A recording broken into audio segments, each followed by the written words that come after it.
It's about God revealing himself in a really powerful way. It's about God using a very ordinary person to do some really extraordinary things for his glory. America is de-churching. We've all heard the stats. We all know what that's about. We've been hearing how people are just leaving the church in droves. Young people are not staying in the church. Those that have been part of the church are leaving. Pastors are calling it quits. They're burning out. They're saying, I'm done. I'm out. Average time for a pastor to be leading a church now is 18 months. Barely enough to get started. We've all heard about the 20-80 problem. 20% of a congregation doing 80% of the work. I suspect if I polled this audience, though, some of you would be like, 20% would be great.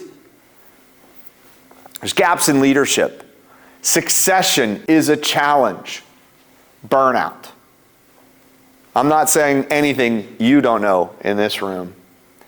When I talk to pastors, and I do frequently, leadership development is one of the things that comes up the most. We've got to develop leaders. We've got to develop leaders in the church. It's top of mind.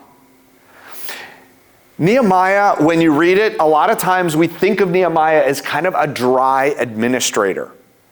He keeps meticulous, copious notes about every detail. It can seem a little overwhelming and tedious and boring. But if we dig into this book, we find it's a lot more than that. It's a practical blueprint for mobilizing a church full of leaders. And sometimes we get stuck in the language and the names and the lists. But Nehemiah has revealed a very specific blueprint for how he did this. It's interesting, the book of Esther is often described as one that doesn't contain any miracles in it. Nehemiah, though, everyone talks about, it's a miracle. He built this wall around the entire city in 52 days. It's a miracle.